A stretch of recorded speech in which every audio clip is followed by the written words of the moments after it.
ਵਾਹਿਗੁਰੂ ਜੀ ਕਾ ਖਾਲਸਾ ਵਾਹਿਗੁਰੂ ਜੀ ਕੀ ਫਤਿਹ। ਸ੍ਰੀ ਗੁਰੂ ਨਾਨਕ ਦੇਵ ਜੀ ਮਹਾਰਾਜ ਜੀਆਂ ਦੇ ਇਸ ਸੰਸਾਰ ਵਿੱਚ ਆਉਣ ਤੋਂ ਪਹਿਲਾਂ ਇਸ ਸੰਸਾਰ ਦੀ ਇਹ ਮਨੌਤ ਸੀ ਕਿ ਜੇ ਵੀ ਕੋਈ ਉਸ ਪਾਰ ਬ੍ਰਹਮ ਪਰਮਾਤਮਾ ਦੀ ਪ੍ਰਾਪਤੀ ਕਰਨ ਦਾ ਇੱਛੁਕ ਹੈ, ਉਹ ਘਰ ਬਾਹਰ ਤਿਆਗ ਕਰਕੇ ਸੰਨਿਆਸੀ ਹੋ ਕੇ ਜੰਗਲ ਦੇ ਵਿੱਚ ਜਾ ਕਰਕੇ ਉਸ ਪਰਮਾਤਮਾ ਦੀ ਆਰਾਧਨਾ ਕਰਨੀ ਕਰੇ। ਇਸ ਮਨੌਤ ਅਨੁਸਾਰ ਗ੍ਰਹਿਸਥੀ ਕਦੇ ਵੀ ਪਰਮਾਤਮਾ ਦੀ ਪ੍ਰਾਪਤੀ ਨਹੀਂ ਸੀ ਕਰ ਸਕਦਾ, ਜਿਸ ਕਰਕੇ ਬਹੁਤੇ ਹੀ ਸੰਸਾਰੀ ਜੀਵ ਜਾਂ ਕੋ ਆਏ ਸੋਈ ਬਿਹਾਜੀ ਹੋ ਦੀ ਕਾਰ ਨੂੰ ਬਿਨਾਂ ਕੀਤੇ ਹੀ ਇਸ ਸੰਸਾਰ ਤੋਂ ਕੂਚ ਕਰ ਜਾਂਦੇ। ਜਦ ਕਿ ਸੰਸਾਰ ਵਿੱਚ ਆਉਣ ਦਾ ਸਭ ਤੋਂ ਪਹਿਲਾ ਮਨੋਰਥ ਹੀ ਪ੍ਰਾਣੀ ਦਾ ਇਹ ਹੈ, ਭਈ ਪ੍ਰਾਪਤ ਮਾਨੁਖ ਦੇ ਹੁਰੀਆ, ਗੋਬਿੰਦ ਮਿਲਣ ਕੀ ਇਹ ਤੇਰੀ ਬਰੀਆ। ਅਵਰ ਕਾਜ ਤੇਰਾ ਕੀਤਾ ਨਾ ਕਾਮ, ਮਿਲ ਸਾਧ ਸੰਗਤ ਭਜ ਕੇਵਲ ਨਾਮ। ਹੋਰ ਕਾਰਜ ਜਿਹੜੇ ਵੀ ਅਸੀਂ ਕਰਦੇ ਹਾਂ ਸਾਰੇ ਹੀ ਵਿਅਰਥ ਹਨ। ਸਭ ਤੋਂ ਪਹਿਲਾ ਅਤੇ ਮੁੱਢਲਾ ਇਹ ਸਾਡਾ ਕਾਰਜ ਹੈ ਕਿ ਅਸੀਂ ਸਤ ਸੰਗਤ ਦੇ ਵਿੱਚ ਬੈਠ ਕਰਕੇ ਉਸ ਪਰਮਾਤਮਾ ਦੀ ਆਰਾਧਨਾ ਕਰੀਏ।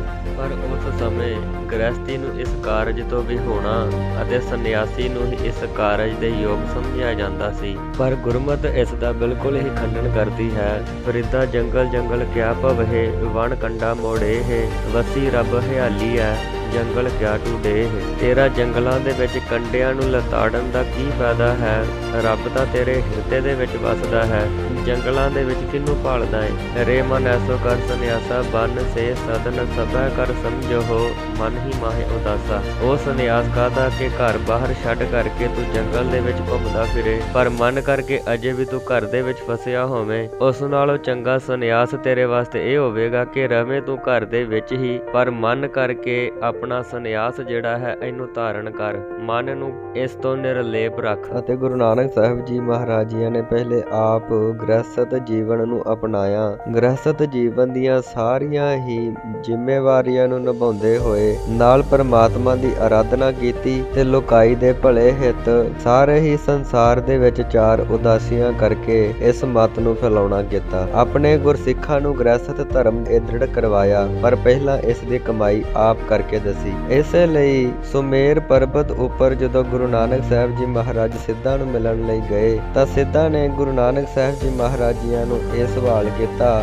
ਆਖਣ ਲੱਗੇ ਕਿ ਮਹਾਰਾਜ ਤਨ ਦੇ ਉੱਪਰ ਵਸਤਰ ਤੇ ਤੁਹਾਡੇ ਵੀ ਸਾਡੇ ਵਰਗੇ ਹੀ ਹਨ, ਪਰ ਮਨ ਤੁਹਾਡਾ ਅਜੇ ਵੀ ਗ੍ਰਹਿਸਥ ਵਿੱਚ ਫਸਿਆ ਹੋਇਆ ਹੈ। ਮਹਾਰਾਜ ਸਾਧੂ ਕੀ ਤੇ ਗ੍ਰਹਿਸਥੀ ਕੀ, ਤੁਸੀਂ ਆਪਣੇ ਆਪ ਨੂੰ ਵੱਡਾ ਕਹਾਉਂਦੇ ਹੋ ਤੇ ਅਜੇ ਤੱਕ ਵੀ ਸੰਸਾਰ ਦੇ ਵਿੱਚ ਹੀ ਫਸੇ ਹੋ। ਇਹ ਤਾਂ ਮਾਨੋ ਤੁਸੀਂ ਖੀਰ ਦੇ ਵਿੱਚ ਲੱਸੀ ਹੀ ਮਿਲਾ ਛੱਡੀ ਹੈ। ਇਸ ਦੇ ਜਵਾਬ ਦੇ ਵਿੱਚ ਗੁਰੂ ਨਾਨਕ ਸਾਹਿਬ ਜੀ ਮਹਾਰਾਜ ਜੀਆਂ ਨੇ ਆਖਿਆ ਕਿ ਭਾਈ, ਜੇ ਤੁਹਾਨੂੰ ਲੱਗਦਾ ਹੈ ਕਿ ਪਰਮੇਸ਼ਵਰ ਦੀ ਬਣਾਈ ਹੋਈ ਮਰਿਆਦਾ ਦੀ ਉਲੰਘਣਾ ਕਰਕੇ ਆਪਣੀਆਂ ਸੰਸਾਰਕ ਜ਼ਿੰਮੇਵਾਰੀਆਂ ਤੋਂ ਚੋਰਾਂ ਦੀ ਤਰ੍ਹਾਂ ਭੱਜ ਕੇ ਇੱਥੇ ਪਰਬਤ ਦੇ ਉੱਪਰ ਆ ਕਰਕੇ ਜੇ ਤੁਸੀਂ ਮਹਾਨ ਬਣ ਗਏ ਹੋ ਤੇ ਇਹ ਤੁਹਾਡੀ ਸਭ ਤੋਂ ਵੱਡੀ ਮੂਰਖਤਾ ਹੈ। ਇਹ ਨਾ ਭੁੱਲੋ ਕਿ ਜਦੋਂ ਤੁਹਾਨੂੰ ਭੁੱਖ ਆ ਕਰਕੇ ਸਤਾਉਂਦੀ ਹੈ, ਫਿਰ ਤੁਸੀਂ ਉਹਨਾਂ ਹੀ ਗ੍ਰਹਿਸਥੀਆਂ ਦੇ ਦਰਵਾਜ਼ੇ ਸਾਹਮਣੇ ਹੱਥ ਜੋੜ ਕਰਕੇ ਖੜਦੇ ਹੋ ਕਿ ਸਾਨੂੰ ਛਕਣ ਵਾਸਤੇ ਕੋਈ ਪਦਾਰਥ ਦੇ ਦੇਵੋ ਤਾਂ ਜੋ ਅਸੀਂ ਪੇਟ ਦੀ ਪੂਰਤੀ ਕਰ ਸਕੀਏ। ਤੁਸੀਂ ਕਾਹਦੇ ਮਹਾਨ ਹੋਏ? ਮਹਾਨ ਤਾਂ ਉਹ ਗ੍ਰਹਿਸਥੀ ਹੋਏ ਜਿਹੜੇ ਆਪਣੇ ਨਾਲ ਤੁਹਾਡਾ ਵੀ ਪੇਟ ਭਰਦੇ ਨੇ। ਤੁਸੀਂ ਤੇ ਆਪਣਾ ਪੇਟ ਵੀ ਨਹੀਂ ਭਰ ਸਕਦੇ ਤੇ ਆਪਣੇ ਆਪ ਨੂੰ ਮਹਾਨ ਸਮਝਦੇ ਹੋ। ਤੁਹਾਨੂੰ ਕੀ ਲੱਗਦਾ ਹੈ ਕਿ ਆਪਣੇ ਪਰਿਵਾਰ ਨੂੰ ਛੱਡ ਕੇ ਇੱਥੇ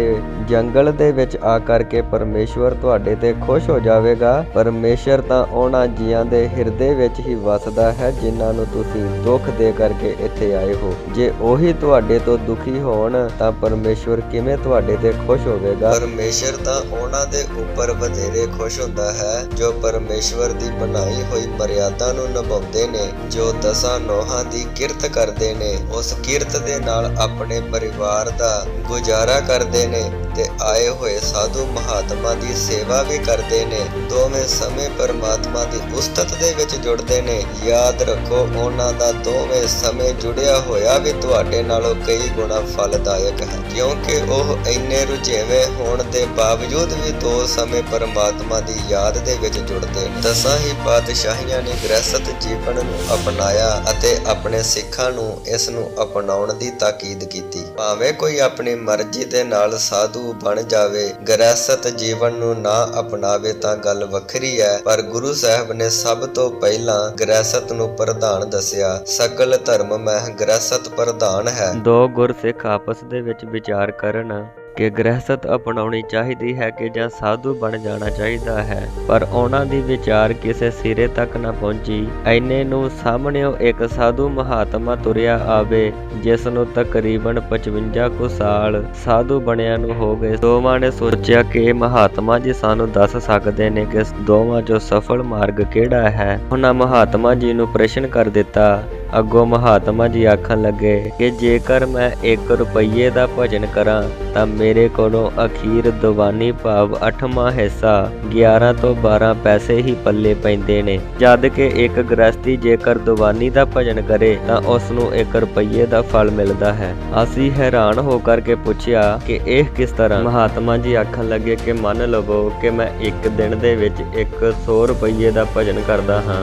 ਉਸ ਵਿੱਚੋਂ ਜੋ ਸਾਡੀ ਪ੍ਰਸ਼ਾਦੇ ਨਾਲ ਸੇਵਾ ਕਰਦੇ ਨੇ, ਸਾਡੇ ਵਸਤਰਾਂ ਦੀ ਸੰਭਾਲ ਕਰਦੇ ਨੇ ਜਾਂ ਮਾਇਆ ਕਰਕੇ ਸਾਡੀ ਸੇਵਾ ਕਰਦੇ ਨੇ, ਸਾਰੇ ਭਜਨ ਦੇ ਵਿੱਚ ਅੱਧਾ ਭਜਨ ਉਹ ਲੈ ਜਾਂਦੇ ਨੇ। ਉਸ ਤੋਂ ਬਾਅਦ ਕੋਈ ਲੋੜਵੰਦ ਸੱਜਣ ਆਪਣੇ ਮਤਲਬ ਲਈ ਇੱਥੇ ਸਾਡੇ ਕੋਲੋਂ ਆ ਕਰਕੇ ਆਪਣੇ ਦੁੱਖੜੇ ਦੱਸ ਦਵੇ, ਸਾਡਾ ਮਨ ਦਰਵ ਜਾਂਦਾ ਹੈ, ਉਸ ਨੂੰ ਅਸੀਸ ਦੇਣੀ ਪੈਂਦੀ ਹੈ ਤੇ ਸਾਡਾ ਚੌਥਾ ਹਿੱਸਾ ਭਜਨ ਦਾ ਉਹ ਲੈ ਜਾਂਦੇ ਨੇ। ਸਾਡੇ ਕੋਲੋਂ ਚਵਾਨੀ ਭਾਵ 25 ਪੈਸੇ ਦਾ ਭਜਨ ਬਚਦਾ ਹੈ। ਚਵਾਨੀ ਚੋਂ ਅੱਧਾ ਹਿੱਸਾ ਮੱਥਾ ਟੇਕਣ ਆਏ ਪੈਰਾਂ ਤੇ ਸੀਸ ਨਿਵਾ ਕੇ ਲੈ ਜਾਂਦੇ ਨੇ, ਸੋ ਸਾਡੇ ਤੋਂ ਦੀਵਾਨੀ ਹੀ ਅਖੀਰ ਪੱਲੇ ਰਹਿ ਜਾਂਦੀ ਹੈ। ਪਰ ਗ੍ਰਸਤੀ ਲੋਕ ਜੋ ਭਜਨ ਕਰਦੇ ਨੇ, ਆਏ ਗਏ ਸਾਧੂ ਮਹਾਤਮਾ ਦੀ ਸੇਵਾ ਕਰਦੇ ਨੇ, ਉਹਨਾਂ ਨੂੰ ਭੋਜਨ ਬਸਤਰ ਅਰਪਣ ਕਰਦੇ ਨੇ, ਕਿਸੇ ਲੋੜਵੰਦ ਦੀ ਲੋੜ ਪੂਰੀ ਕਰਨ ਦੇ ਨਾਲ ਉਹਨਾਂ ਦਾ ਭਜਨ 4 ਗੁਣਾ ਵੱਧ ਜਾਂਦਾ ਹੈ। ਫਿਰ ਅਰਧਾਂਗਣੀ ਭਾਵ ਇਸਤਰੀ ਮਰਦ ਦੇ ਅੱਧੇ ਅੰਗ ਨਾਲ ਮਿਲ ਕੇ ਪੂਰਾ ਜੀਵ ਬਣ ਜਾਂਦੀ ਹੈ ਤੇ ਦੋਵਾਂ ਦੀ ਜੋਤੀ ਇੱਕ ਹੋਣ ਕਰਕੇ ਦੁੱਗਣਾ ਫਲ ਮਿਲਦਾ ਹੈ। ਸਿੱਟਾ ਇਹ ਨਿਕਲਦਾ ਹੈ ਕਿ ਇੱਕ ਗ੍ਰਸਤੀ ਜਿਹੜਾ ਹੈ ਇਹ ਪੂਰਨ ਮਹਾਤਮਾ ਹੈ, ਉਸ ਦਾ ਬੀਜਿਆ ਭਜਨ ਸਾਡੇ ਨਾਲੋਂ 8 ਗੁਣਾ ਵਧੇਰੇ ਹੈ। ਸੋ ਤੁਸੀਂ ਮੇਰੇ ਨਾਲੋਂ ਕਿਤੇ ਜ਼ਿਆਦਾ ਚੰਗੇ ਹੋ, ਕਿਉਂਕਿ ਤੁਸੀਂ 24 ਘੰਟੇ ਬੇਅੰਤ ਗ੍ਰਸਤੀ ਦੇ ਫਰਜ਼ ਨਿਭਾ ਕਰਕੇ ਵੀ ਉਸ ਪਰਮਾਤਮਾ ਨੂੰ ਯਾਦ ਰੱਖਦੇ ਹੋ, ਜਿਸ ਕਰਕੇ ਤੁਹਾਨੂੰ ਉਸ ਪਰਮੇਸ਼ਰ ਦੀ ਬੇਅੰਤ ਖੁਸ਼ੀ ਪ੍ਰਾਪਤ ਹੁੰਦੀ ਹੈ। ਉਸ ਮਹਾਤਮਾ ਨੇ ਆਖਿਆ ਕਿ ਮੈਂ ਇੱਕ ਹੋਰ ਉਦਾਹਰਣ ਦੇ ਨਾਲ ਤੁਹਾਨੂੰ ਸਮਝਾਉਣਾ ਕਰਦਾ ਹਾਂ।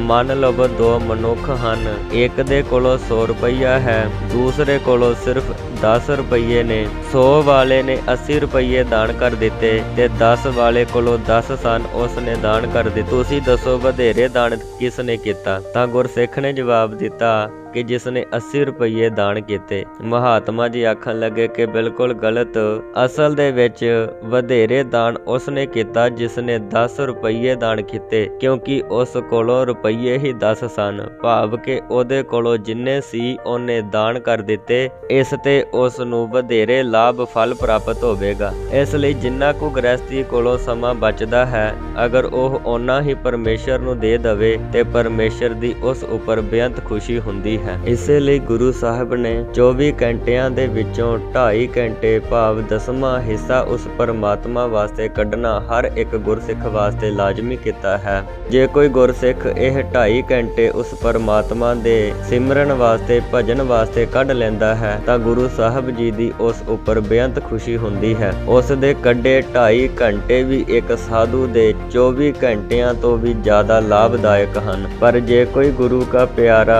2.5 ਘੰਟੇ ਕੱਢਣ ਤੋਂ ਬਾਅਦ ਵੀ ਆਪਣੀ ਕਿਰਤ ਕਰਦੇ ਸਮੇਂ ਵੀ ਪਰਮੇਸ਼ਵਰ ਨੂੰ ਆਪਣੇ ਹਜ਼ੂਰ ਸਮਝ ਕਰਕੇ ਉਸ ਦੇ ਨਾਮ ਦੀ ਮਾਲਾ ਨੂੰ ਹਿਰਦੇ ਦੇ ਵਿੱਚ ਪ੍ਰੋ ਕਰਕੇ ਰੱਖੇ ਤਾਂ ਐਸੇ ਗੁਰਸਿੱਖ ਦੇ ਉੱਪਰ ਸਤਿਗੁਰ ਜੀ ਬਲਹਾਰੀ ਜਾਂਦੇ ਨੇ। ਐਸੇ ਵਡਭਾਗੇ ਗੁਰਸਿੱਖ ਜਿੱਥੇ ਆਪ ਤਰਦੇ ਨੇ ਉੱਥੇ ਹੀ ਕਈਆਂ ਨੂੰ ਨਾਲ ਤਾਰ ਲੈਂਦੇ ਨੇ। ਗੁਰਮੁਖ ਕੋਟ ਉਧਾਰ ਦਾ ਦੈ ਨਾਮ ਹੈ ਇੱਕ ਕਣੀ।